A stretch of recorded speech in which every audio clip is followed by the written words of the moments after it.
Shanti.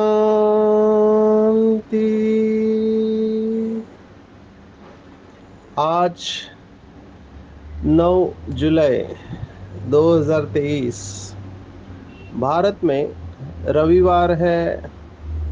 Today is 9th July 2023 and it's Sunday in Bharat. आज की मुरली का जादुई रहस्य स्वयं को प्रेरणा देने के लिए magical secrets of today's Murli for motivating the self.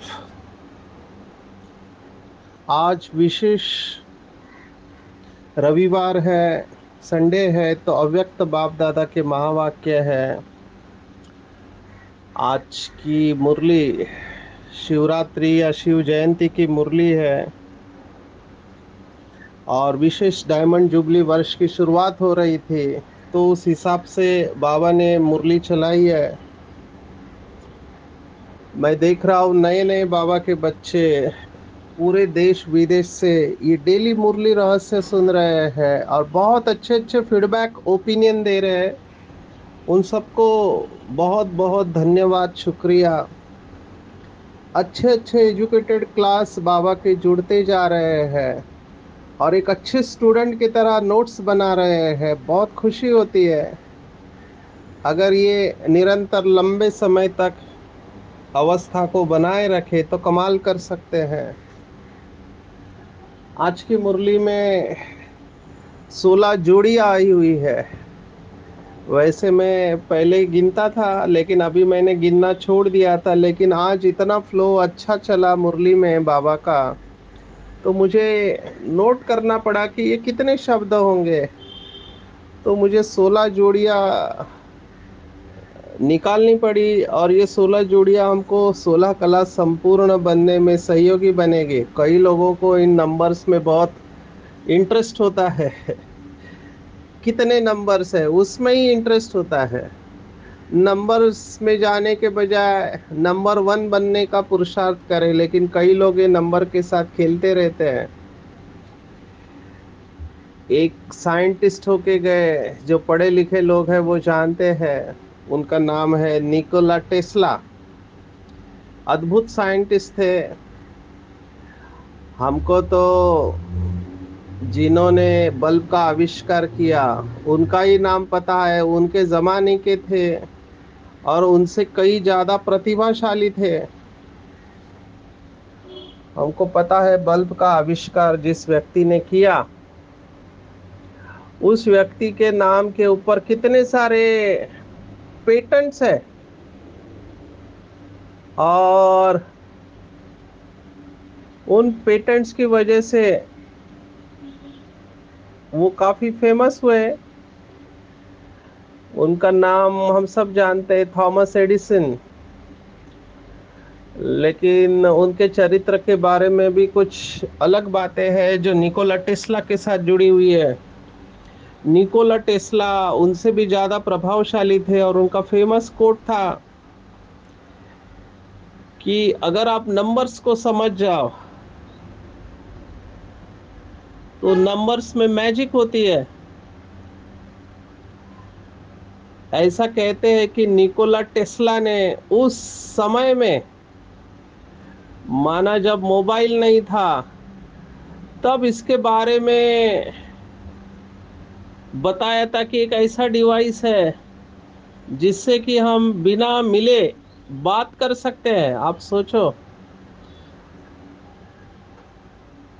तो उसके पास मैजिक था, उसकी बुद्धि उस अनुसार काम करते थे।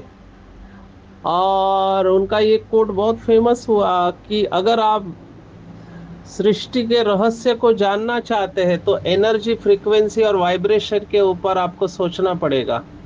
माना वो उस जमाने में वाइब्रेशन साइंटिफिकली बात करता था, तो ये निकोला टेस्ला नंबर के साथ खेलते थे। तो नंबर्स में मैजिक होती है, मैथमेटिशियन जो होते हैं नंबर्स के साथ खेलते हैं। बाबा ने भी कई सारे नंबर्स हमको दिए हुए हैं। अभी अष्टरतन का 8 नंबर ही ले लो, ये साइंस ने दिया हुआ नंबर है। 8 को अगर आप टेढ़ा करके लिखो अंग्रेजी 8, तो वो इन्फिनिटी बन जाता है, जिसको भारत के ऋषि मुनियों ने अनंत कहा है। तो ये नंबर का मैजिक है। 8, 16, 16 कला संपूर्ण का 16। और इस 16 के ऊपर भी बहुत कुछ कहा जा सकता है, हम आउट ऑफ द सब्जेक्ट जाएंगे, इसलिए आज हम 16 जोड़ियों को देखेंगे। पहली जोड़ी जो मेरे लिए इम्पोर्टेंट है एज अ काउंसलर, वो है उमंग उत्साह। दूसरी है अनेकता और एकता। तीसरी है वाई और फ्लाई। चौथी है पॉजिटिव और नेगेटिव। छठी है मजा और मूंछ। सातवीं है हलचल और अचल। आठवीं है स्थिति और परिस्थिति। खुशी और गम की जोड़ी है नौवीं। एडजस्टमेंट के ऊपर बाबा ने कहा है, मैं उसको अलग तरीके से लूंगा। कंपनी और कंपेनियन की जोड़ी है 10वीं। अंतर्मुक्ता और बहिर्मुक्ता की जोड़ी 11वीं है। ये अकेलापन की बात आई है तो अकेले के साथ दुकेला भी जोड़ी है 11वीं। साधन और साधना की जोड़ी है 12वीं। संपूर्णता और संपूर्णता की जोड़ी है 13वीं। हाईएस्ट और होलीएस्ट की जोड़ी है 15वीं। और बैलेंस और ब्लेसिंग की जोड़ी है 16वीं। हम चाहे तो इसमें कौड़ी तुल्य और हीरे तुल्य की जोड़ी भी ऐड कर सकते हैं, और अधीनता और अधिकारिता की जोड़ी ऐड कर सकते हैं। एक ही शब्द की अगर हम गहराई में जाए तो बहुत टाइम लग सकता है। शुरुआत बाबा ने किया है, मुरली का टाइटल ही है संगम युग, उत्सव का युग है। उत्सव मनाना अर्थात अविनाशी उमंग उत्साह में रहना। पूरा संगम युग। कल बाबा ने शब्द इस्तेमाल किया था, सेंचुरी युग है ये। तो हर बॉल में सिक्सर लगना चाहिए, ऐसा युग है ये। और नशे का युग है। उत्साह को अंग्रेजी में कहते हैं एंथुजियाज्म। ये अंग्रेजी शब्द है उत्साह के लिए, जिसका मतलब है जिसके अंदर परमात्मा की शक्ति है वही उत्साह में रह सकता है। और आज हम देख रहे हैं कि लोगों के अंदर उत्साह अल्पकाल का होता है। कोई फेस्टिवल आता है, त्योहार होता है तो उत्साह होता है। कहाँ घूमने जाते हैं तो उत्साह होता है, पार्टी में जाते हैं तो उत्साह होता है। बाबा ने कहा संगम युग का उत्साह अविनाशी उत्साह है, केवल एक दिन का नहीं है। क्योंकि आज शिवरात्रि का दिन था तो बाबा ने विचित्र जयंती को डायमंड जयंती कहा है। डायमंड जुबली व डायमंड जयंती मनाने के लिए बाबा आए हैं, ऐसे कहा। और बाबा बच्चों के स्नेह भरे गीत सुन रहे थे। दिल का आवाज दिलाराम शिव बाबा के पास पहुंच रहा था। तो जैसे कोई खुश होता है तो गीत गाता है। हिंदी में कहते हैं हर दिल जो प्यार करेगा वो गाना गाएगा। तो गाना अपने आप निकलता है। तो उत्सव का अर्थ है सर्व उमंग उत्साह में रहे। तो बाबा पूछ रहे हैं कि क्या सभी के दिल में उमंग और उत्साह अविनाशी रहता है या वो भी विनाशी है? क्योंकि अनेकता में एकता है। बाबा के सामने विदेशी भाई बहने बैठे हैं मेजॉरिटी। तो बाबा ने कहा अमेरिका से आए हो या अफ्रीका से आए हो, लेकिन दिल में सभी के एक बाप है, एक श्रीमत पर चलने वाले हैं। इसलिए अनेक भाषा में होते हुए भी मन का गीत और मन की भाषा एक ही है। यही है बात जो पूरे विश्व को जोड़ने वाली है, वो है मेरा बाबा। तो सबके मन की भाषा एक है बाबा ने कहा, और सभी बाबा के बच्चों के मन की भाषा है मेरा बाबा। चाहे उत्साह में रहने वाले हो, उत्सव मनाने वाले, सदा अविनाशी है या नहीं ये चेक करें। क्योंकि बाबा ने उत्साह को ब्राह्मण जीवन का सांस बताया है। अगर कोई बाबा का बच्चा उत्साह में नहीं रहता, तो बाबा कहता है जैसे सांस नहीं तो जीवन नहीं, ऐसे बाबा के बच्चों में उमंग उत्साह नहीं तो वो जीवन नहीं है। तो जिसके अंदर उमंग उत्साह कम भी हो जाता है तो उसकी भाषा बदल जाती है। तो भाषा क्या होती है? अगर उमंग उत्साह कम होगा तो कहेंगे होना तो चाहिए, है तो सही। तो ये भाषा और उस भाषा में कितना अंतर है, बाबा कह रहा है। होना तो चाहिए, तो ये तो जो होता है ये प्रेशर कम होने से होता है। और कम होने का कारण भी बाबा ने बताया। फॉरेनर्स को विशेष का अंग्रेजी शब्द है वाई, कि ये क्यों हो रहा है, मेरे साथ ही ऐसा क्यों हो रहा है। तो ये वाई जब होता है तब उमंग उत्साह कम होता है। तो बाबा ने बहुत बार मुरलियों में कहा है कि वाई शब्द जब भी आए तो फ्लाई याद रखना। वाई का वाई का फुल फॉर्म है, वाई माना why who hates you. Y का फुल फॉर्म ऐसे बताते हैं कि आपको कौन सी चीज पसंद नहीं है या आप किसको पसंद नहीं हो, तब वो वाई आता है। हु हेट्स यू और व्हाट हेट्स यू, तो उसके जगह पे फ्लाई कर देना चाहिए। और फ्लाई का फुल फॉर्म मैनेजमेंट में बताते हैं first love your self. Fly का फुल फॉर्म है फर्स्ट लव योर सेल्फ। जब आप खुद को स्वीकार करेंगे तब दूसरों को स्वीकार करना बहुत इजी हो जाएगा। तो वाई के जगह पे फ्लाई शब्द बाबा ने इस्तेमाल करने को कहा। अपना शब्दकोश बदलो। और यहाँ पे मुझे मनोविज्ञान दिखाई दिया, क्योंकि बाबा ने आज साइकोथेरेपी के बारे में बताया है, जो मैं पेशेंट को सुनाता हूँ। क्योंकि मेरे पास ज़्यादातर लोग जो आते हैं वो निगेटिव और वेस्ट थॉट लेके आते हैं। ज़्यादातर निगेटिव थॉट वाले आते हैं कि मेरे साथ ही ऐसा क्यों हो रहा है, मेरा ही भाग्य ऐसा क्यों है, मुझे ही ऐसा पति क्यों मिला, पत्नी क्यों मिली, बच्चे क्यों मिले, या ऐसा सेंटर क्यों मिला, टीचर ही ऐसे क्यों मिली, वगैरह वगैरह। तो बहुत प्रश्न होते हैं, और ऐसे समय पर निगेटिव भाव निकल आता है। कहते हैं हम कोशिश करते हैं लेकिन वो निगेटिव आता ही रहता है।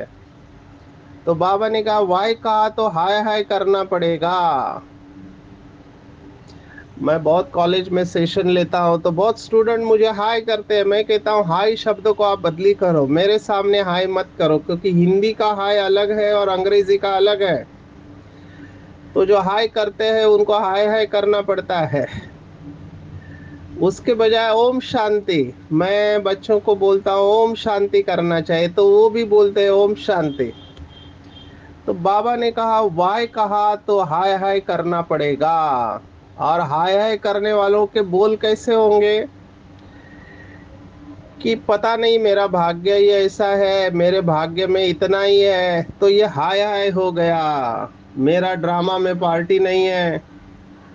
कल एक आत्मा ने मुझे लिखा कि इतना मैं कोशिश कर रही हूँ, मैं अकेली घर में ज्ञान में चल रही हूँ। अभी माताओं की प्रॉब्लम आप समझ सकते हैं, तो सभी घर वालों का विरोध है। तो कोशिश कर करके आखिर एक ऐसी स्टेज आती है जो हिम्मत हार बैठते हैं, और उस समय फिर ऐसे संकल्प चलने लगते हैं कि हमारा ड्रामा में पार्टी नहीं है, हमको तो बाबा की मदद मिलती ही नहीं है, केवल दादियों को या बड़ी बहनों को या भाइयों को ही मदद मिलती है। तो निराश हो जाते हैं जब देखते हैं कि लंबे समय तक पेपर सॉल्व नहीं हो रहे हैं।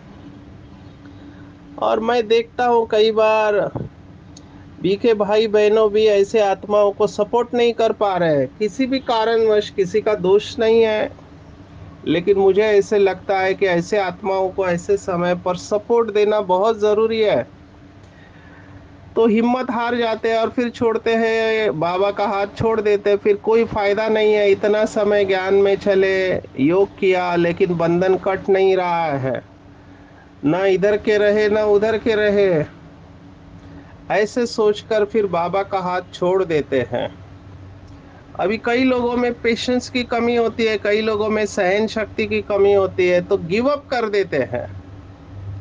ये हर एक की चॉइस है। किसी ने मुझे प्रश्न पूछा कि बाबा जो है जैसा है उसको कैसे समझेंगे, क्योंकि ये बहुत डीप बात है। जो है जैसा है, बाबा ने कई मुरली में कहा कि मैं जो हूँ जैसा हूँ मुझे बहुत कम बच्चे जानते हैं। तो इसका भाव क्या होना चाहिए, बहुत विशाल सब्जेक्ट है ये।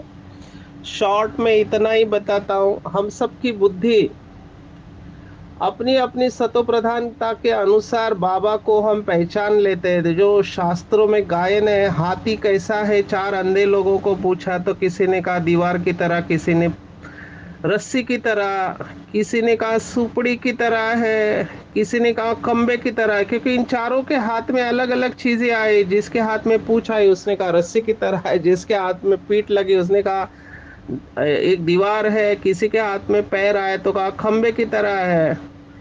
तो हम सब ने अपनी बुद्धि के आधार पर परमात्मा को पैचेस में समझने की कोशिश की। उसका कॉम्प्रिहेंसिव व्यू नहीं है। कॉम्प्रिहेंसिव या संपूर्ण स्वरूप समझने के लिए उतनी प्यूरिटी चाहिए। शायद उस प्यूरिटी में नंबर वन है, केवल अष्टरतन होते हैं जो संपूर्ण रूप से बाबा को जो है जैसा है जानते हैं। मुझे ऐसे लगता है कि बाबा को समझना मुश्किल है। मुश्किल इसलिए है क्योंकि हमारे जो बिलीफ्स है, मान्यता है भक्ति मार्ग की, वो बीच में इंटरफियर करती है। इसमें एक ही बात के ऊपर चिंतन करें कि भगवान क्या करता है और क्या नहीं करता है। मेरे हिसाब से भगवान कुछ नहीं करता। He is mister clean. उसका केवल एक ही काम है, मुरली द्वारा बच्चों को ज्ञान सुनाना, और बाकी वो कुछ नहीं करता है, इंक्लूडिंग साक्षात्कार या बच्चों को मदद करना। ये सब बाबा नहीं करता है।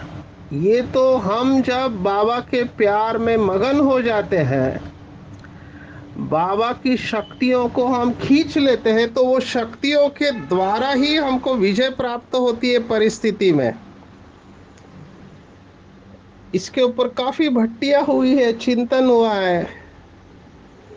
बाबा जब सामने आता है बच्चों से मिलता है, इसमें कोई दो राय नहीं है, लेकिन बाबा अपने स्थान पर परम धाम में है। बाकी सब ड्रामा ऑटो पायलट मोड पे चल रहा है। बाबा ने इसको बताया हुआ है, शास्त्र भी इसको सपोर्ट करते हैं। अगर कोई हनुमान की भक्ति कर रहा है, वो बार बार हनुमान को देख रहा है, अभी वो भी उसके सामने जो हनुमान की मूर्ति होगी उसी का साक्षात्कार उसको होगा, और किसी भी हनुमान का साक्षात्कार नहीं होगा। समझो वो पंचमुखी हनुमान की भक्ति कर रहा है। अगर आप उसको एक मुख वाला हनुमान दिखाओ तो मानेगा नहीं, उसको वही दिखाई देगा, क्योंकि उसकी पूरी एनर्जी जो है, मन बुद्धि उसी चित्र को एनर्जी दे रहा है, तो वो उसके सामने प्रकट हो जाता है।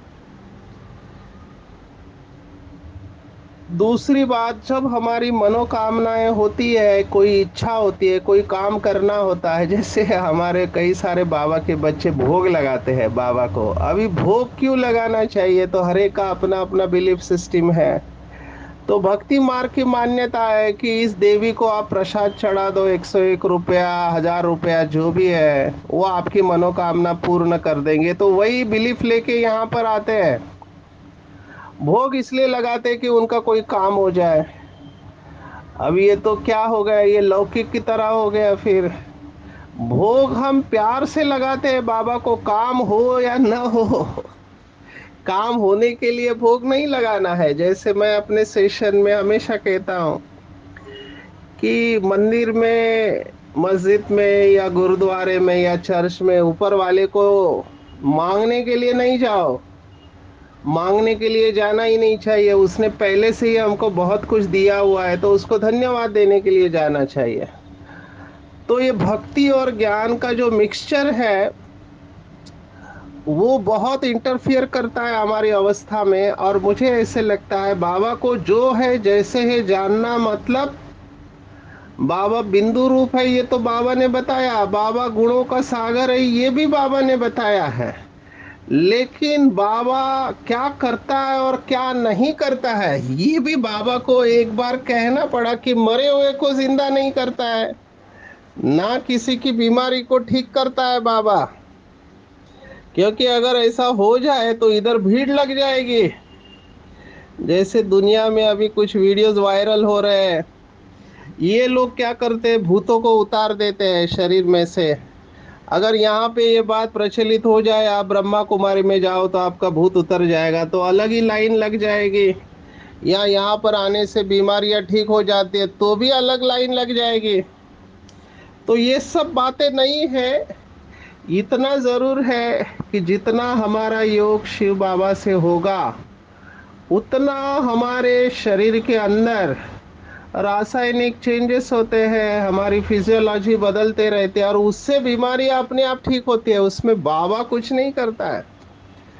हम बाबा के यथार्थ परिचय मिलने के बाद, जब मुझे परिचय मिला परमात्मा बिंदु स्वरूप है, परम धाम में रहता है और वो अविनाशी सर्जन है, तो जब मैं अपनी चेतना को बॉडी कॉन्शियसनेस से निकाल कर पुरानी दुनिया पुरानी दुनिया से निकाल कर अपनी बुद्धि को वैराग्य की अवस्था से यहाँ से डिटैच करके परम धाम में लेके जाता हूँ, तब बाबा की शक्ति को मैं अपने अंदर खींचने के काबिल बन जाता हूँ। और जब ये शक्ति आती है तब आगे का सब मिराकल होने लगते हैं। बाबा पर्सनली आके किसी को फेवर नहीं करता है, क्योंकि अगर ऐसा हो जाए तो बाबा ने एक मुरली में कहा था कि एक को करूं तो बाकी भी तो मेरे बच्चे हैं। इसलिए बाबा किसी को पर्सनली फेवर नहीं करता है, वो गॉड है, वो न्यूट्रल रहता है, वो किसी का पक्ष नहीं लेता है। ये तो हमारी जितनी चेतना शक्तिशाली होगी, सकारात्मक होगी, जो आज की मुरली में आया ना, निगेटिव को पॉजिटिव में तुरंत कर लेना आना चाहिए, यहाँ पे नंबर बनते हैं। परिस्थिति तो ब्रह्मा बाबा के सामने भी आई, मम्मा के सामने, दादियों के सामने और हमारे सामने भी आती है। लेकिन फर्क क्या है कि साइलेंस की पावर निगेटिव को पॉजिटिव में तुरंत कर देनी चाहिए। बाबा ने कहा मन और बुद्धि ऐसा तीव्र यंत्र बन जाए जो सेकंड में ये परिवर्तन हो जाए, तभी ब्राह्मण जीवन मौज का जीवन होगा, नहीं तो मूंज का जीवन होगा।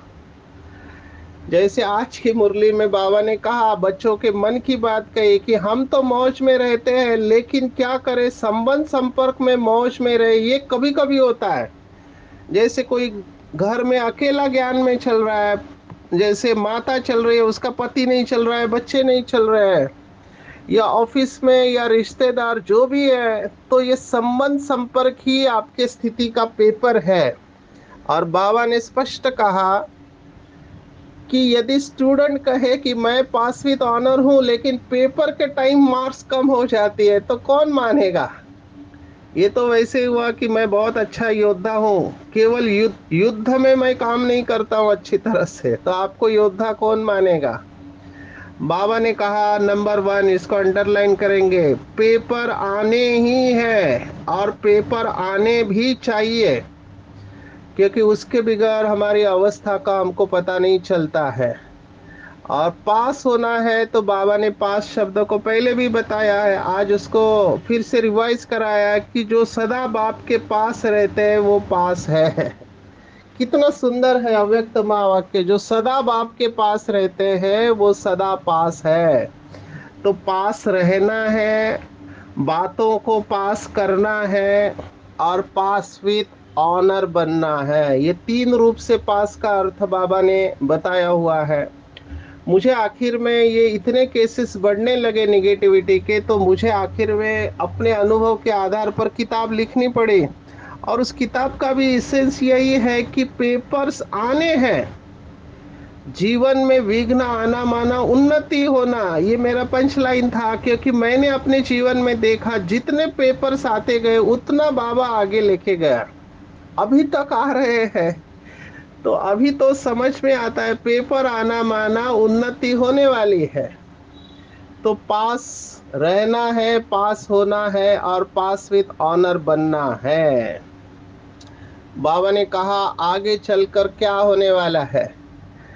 बाबा ने कहा डबल फॉरेनर्स, क्योंकि डबल फॉरेनर्स हमने देखा उनको क्लीनलीनेस चाहिए, स्वच्छता चाहिए, और भारतवासी उतना क्लीनलीनेस मेंटेन नहीं कर पाते हैं। भारत में भी क्लीन रहने वाले हैं, लेकिन जो गांव से लोग आते हैं और कई लोगों का संस्कार नहीं होता है। तो फॉरेनर्स भारतीयों से अलग रहते हैं, उनका सूटकेस अलग होता है, क्योंकि विदेश से आना है तो कम से कम 1 महीना रहते हैं, वो 15 दिन से 1 महीना। तो उनका सामान अलग होता है। तो बाबा ने कहा पटरानी सभी बन गए, क्योंकि उस समय इतने लोगों की रहने की व्यवस्था नीचे नहीं थी। तो बाबा ने कहा अच्छा है, छोटी जो सूटकेस है उसको तकिया बना लो और आपकी बड़ी सूटकेस के ऊपर सो जाओ, क्योंकि आगे चलकर ये सब साधन मिलने वाले नहीं है। बाबा ने रिजल्ट बताया, अभी आपको आराम से रहने को मिल रहा है, खुश रहो। और यहीं पर बाबा ने दूसरी शक्ति के बारे में कहा, जिसको कहा एडजस्टमेंट पावर। एडजस्टमेंट पावर सभी के अंदर नहीं होती है। मैंने देखा अभी समर्पित भाई बहने हैं, उनको भी ट्रायल पे रखा जाता है, क्योंकि वो एडजस्ट हो पाएंगे या नहीं हो पाएंगे नहीं पता। तो बाबा ने कहा कैसी भी परिस्थिति हो हमको एडजस्ट होना आना चाहिए। अगर सिंगल रूम मिला तो भी अच्छा, 10 लोगों के साथ रहे तो भी अच्छा, दोनों में स्थिति समान होनी चाहिए। ये कंसिस्टेंटली बाबा कह रहा है, कंसिस्टेंटली बहुत समय से बाबा यही कह रहा है कि सूखी दाल रोटी मिले तो भी अच्छा और 36 प्रकार का भोजन मिले तो भी अच्छा, दोनों में अवस्था समान होनी चाहिए। और बाबा ने फिर से कहा माया अंत तक बहुरूपी बन बहुरूप दिखाएगी। तो जब हमको पता है कि माया अपना रूप बदलते रहेगी और माया को बहुरूपी बनना बहुत जल्दी और अच्छा आता है, जैसी स्थिति होगी वैसी माया परिस्थिति बनाकर लाएगी। बाबा ने एग्जाम्पल दिया कि आप अलबेले हो तो माया अलबेले परिस्थिति के रूप में आएगी। आपकी मूड ऑफ है, जैसे होनी चाहिए वैसे नहीं है, तो माया मूड ऑफ की परिस्थिति के रूप में आएगी। तो जैसे स्थिति होगी वैसे माया आएगी। तो माया और कुछ नहीं है, हमारी कमजोरी है, लेकिन हमको हर परिस्थिति में विजयी बनना है। कंपेनियन बाप है तो बाप को साथ में रखना है। अकेला, अभी थोड़ा अकेले के ऊपर सुनाना था लेकिन समय कम है। आप अगर गहराई में जाओ तो हम सब अकेले ही है, अकेले ही है। ये तो बाबा हमको मिला, ये हमारा सौभाग्य है, और अकेले रहने में ही सुख है। जो लोग कहते हैं कि हम बोर हो रहे हैं, वो इनडायरेक्टली यही कह रहे हैं कि आप अपनी कंपनी को एंजॉय नहीं करते हैं। तो ऐसा नाजुक नेचर वाला नहीं बनना है। अकेला है और आप आनंद ले रहे हैं, इसका मतलब आप अपने आप में खुश हो, और ये योगी का लक्षण है। कोई साथ में हो तो भी अच्छा, नहीं हो तो भी अच्छा। नाजुक नहीं बनना है कि लास्ट में नाजुक पेपर आने हैं। नाजुक समय पर होना है, अंतिम पेपर आराम के समय पर नहीं होना है। इसलिए अपने को शक्तिशाली बनाना है कि दोनों ही बातों में हम स्टेबल रहे और सर्व झमेलों से मुक्त रहे। बाबा ने कहा समान बनना जो हमारा ब्राह्मण जीवन का लक्ष्य है, इसका मतलब है बाप के प्यार में समा जाना। स्नेह में समाये हुए बाबा के बच्चे संपूर्णता और संपन्नता की प्रालब्ध का अनुभव करते हैं। उन्हें कोई भी अल्पकाल के प्रालब्ध की इच्छा नहीं रहती, क्योंकि संगम युग है। सागर और नदी अलग नहीं रह सकती। इस समय नदी और सागर का मेला है, तो जो ऐसे मिलन मेले में रहते हैं वो सभी झमेलों से मुक्त हो जाते हैं, क्योंकि झमेलों की जड़ है मैंपन। जब नदी सागर में समा गई तो मैंपन समाप्त हो गया, आप भी सागर बन गए। तो सागर के सामने पेपर नहीं आते हैं। जो सागर समान विशाल बुद्धि है, बड़े दिल वाले हैं, उनके सामने पेपर नहीं आते, क्योंकि वो बाप समान अवस्था में रहते हैं। ऐसे जो बाबा के बच्चे जो श्रेष्ठ बाप के संग में रहते हैं, वो ऑटोमेटिकली होलीएस्ट और highest and richest in the world बन जाते हैं। तो आज दिन भर में चेक करना, क्या मेरा उमंग उत्साह सदा काल के लिए रहता है, क्या मैं हमेशा तीव्र गति से नेगेटिव को पॉजिटिव में कन्वर्ट कर पाती हूँ, हलचल में रहती हुई अचल रहती हूँ, किसी भी परिस्थिति में मेरे एडजस्टमेंट की पावर कितनी है, क्या मैं अकेलेपन में बाप को याद करती हूँ, साधनों को आधार बनाया है या साधना मेरा फाउंडेशन है, क्या मैं बाप दादा के स्नेह के सागर के स्नेह में समाई हुई रहती हूँ, बैलेंस में रहते हुए ब्लिस का अनुभव करती हूँ। तो ऐसे बैलेंस में रहकर ब्लिस का अनुभव करने वाले highest holiest and richest in the world वाली मैं आत्मा हूँ। अच्छा, ओम शांति।